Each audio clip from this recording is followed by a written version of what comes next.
আইন ও বিচার বিষয়ক উপদেষ্টা প্রফেসর আসিফ নজরুলের একটা মন্তব্য নিয়ে গত দুদিন ধরে, গতকাল এবং আজকে নানা ধরনের আলোচনা হচ্ছে।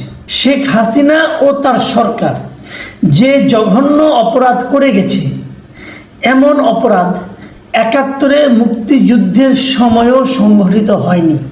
শেখ হাসিনা এবং তার সরকার কিন্তু ক্ষমতায় ছিল, সে সময় তারা কিছু কাজ করেছে। সে সময় কিছু অপরাধ হতেই পারে, যে কোনো সরকারের আমলে কিছু অপরাধ হয়। যেমন বিএনপি যখন ক্ষমতা ছিল তারাও কিছু ভুল করেছে, অপরাধ করেছে।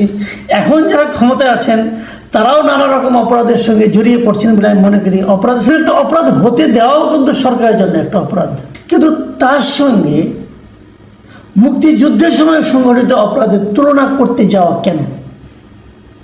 আমার বিবেচনায় এই তুলনা করতে যাওয়াটা এক ধরনের মূর্খতা। ৭১-এ যে নিঃসঙ্গতা হয়েছে বাংলাদেশের মানুষের উপর, কে করেছে? উনি বলেছেন পাকিস্তানি বাহিনী যেটা করেছে। রাজাকাররা করেনি? রাজাকার আলবদর তারা কি কম করেছে? তো তাদের কথাও একটু উল্লেখ করেন। বলতেন যে পাকিস্তানি বাহিনী ও আমাদের দেশীয় যাদের তাদের সহযোগী রাজাকার বাহিনী যে অত্যাচার করেছে, রাজাকারকে দিয়ে আপনি ক্লিন চিট দিচ্ছেন কেন? এটা আসলে একটা প্রবণতা। এই জিনিসটা আমরা আরও স্পষ্ট হব। আপনারা দেখুন, জামায়াতের নায়েবে আমির উনিও কিন্তু এরকম একটা তুলনা করেছেন।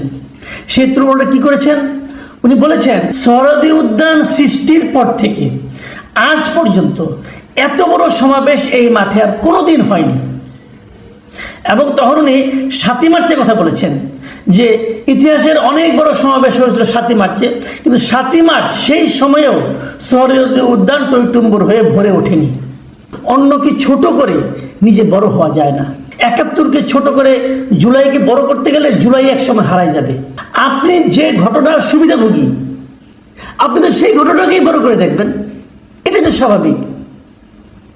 আসিফ নজরুল সাহেব তো গত জুলাই আন্দোলনের সুবিধাভোগী ব্যক্তি, উনি এখন মন্ত্রী হয়েছেন, তো ওনার কাছে তো এইটাই বিরাট কিছু। দেখুন, বঙ্গবন্ধুকে এবং মুক্তিযুদ্ধকে নিশ্চিহ্ন করার একটা প্রচেষ্টা সবার মধ্যে চলছে, এবং এটা আমাদের জাতির জন্য আমি মনে করি এটা আত্মঘাতী প্রবণতা।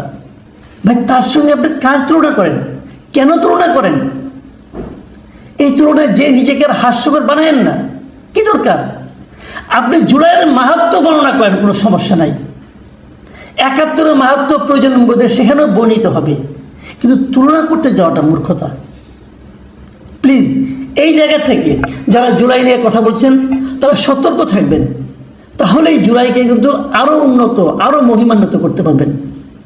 তুলনা করতে গেলেই ছোট হয়ে যাবেন।